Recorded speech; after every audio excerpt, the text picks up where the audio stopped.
मेरा नाम विनीता है। आज मैं आपको अपनी एक बड़ी ही हॉट चुदाई की कहानी सुना रही हूँ। ये चुदाई की कहानी मेरे और मेरे बड़े भैया रणवीर के बारे में है। आपको मेरी ये कहानी बहुत ही ज्यादा हॉट लगेगी, क्योंकि आज भी वो दिन जब याद करती हूँ तभी मेरी चूत गीली हो जाती है और मैं अपनी चूचियां खुद ही अपने हाथों से मसलने लगती हूँ। आज मैं कोशिश करूंगी जो उस रात को हुआ था मैं हूबहू आपको बता दूं। अब मैं आपका समय बर्बाद नहीं करूंगी। मैं 21 साल की हूँ। मैं कानपुर की रहने वाली हूँ। मेरे भैया जो मेरे से सिर्फ 1 साल बड़े हैं। ये कहानी जुलाई की है। मेरी शादी 12 जून को हुई थी और 2 जुलाई को मेरे भैया की शादी हुई। मैं अपने ससुराल से वापस आ गई थी क्योंकि भैया की जो शादी होनी थी।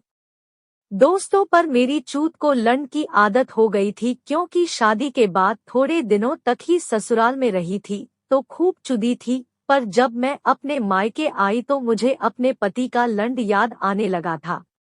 भैया की शादी में मेरे पति भी आए थे, पर वो 2 दिन में ही चले गए और मैं थोड़े दिन के लिए और रह गई थी। भैया की शादी के 4 दिन बाद की ये कहानी है। माँ और पापा दोनों मन्नत मांगे थे कि दोनों बच्चों की शादी करने के बाद हरिद्वार जाना था और वो दोनों चले गए। घर में मैं और नई नवेली भाभी और भैया थे। मैं तो दिन रात सजी संवरी रहती थी क्योंकि मेरी भी शादी हुई थी। हम दोनों ननद भाभी एक दूसरे का लाल लाल कपड़े चूड़ियां शेयर करते थे और खूब खुश रहते थे। एक दिन की बात है, हम दोनों ननद और भाभी ही घर पर थे क्योंकि भैया के जिगरी दोस्त की शादी थी, इसलिए वो बारात चले गए थे। वो लेट नाइट वापस आते तो मैं और भाभी दोनों एक ही बेड पर सो गए थे। रात को लाइट चली गई थी। गर्मी का दिन था, पंखा भी बंद हो गया था।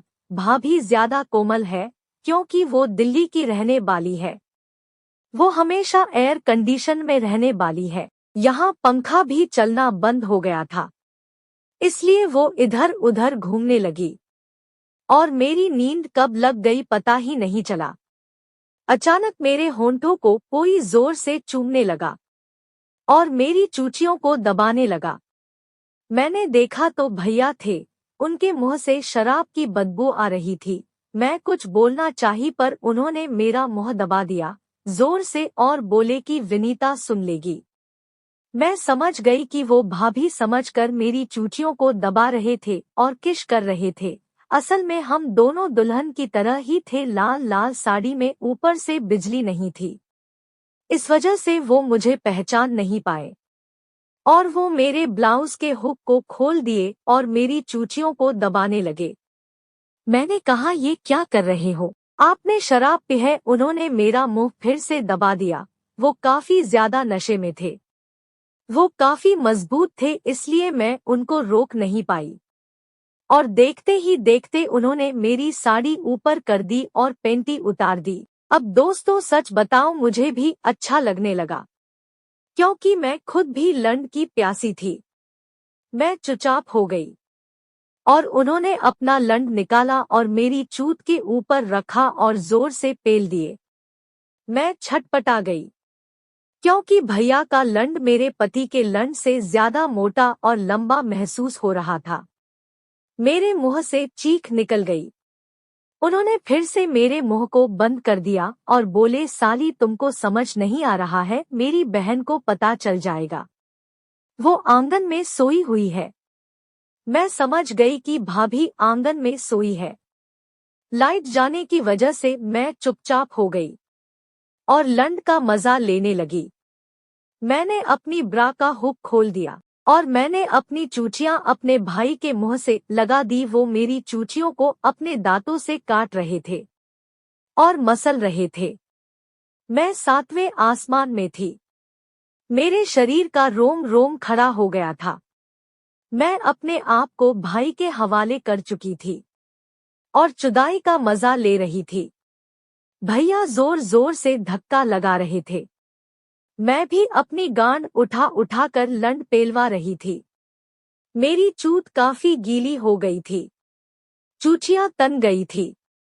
मैंने अपने भाई को बाहों में भर लिया और अपने पैरों से लपेट ली। मेरा भाई नशे में होने के कारण वो समझ ही नहीं पा रहा था कि आज उसकी बहन चुद रही थी। भाभी तो गांड फाड़कर आंगन में सो रही थी। उसके बाद वो गालियां दे दे के चोद रहे थे। दोस्तों क्या बताऊं, पति से ज्यादा खुश भैया कर रहे थे। उनका गठीला बदन, लंबा लौड़ा, मोटा लौड़ा, और वो जोर जोर से चोदना नशे की हालत में। करीब 20 मिनट की चुदाई मुझे खुश कर दिया और वो झड़ गए और झड़ते ही तुरंत ही सो गए। मैंने अपने कपड़े ठीक की, ब्रा पहनी, ब्लाउज पहनी, तब तक भैया खराटे लगाने लगे। मैं उठी और आंगन में जाके भाभी को उठाई, बोली कि भैया आ गए हैं। वो जाकर भैया के साथ सो गई और मैं वही आंगन में लेट गई। नींद जब खुली तो सुबह हो चुकी थी। भैया को आज तक पता नहीं चला कि वो रात भाभी को नहीं, अपनी बहन यानी कि मुझे चोदा था।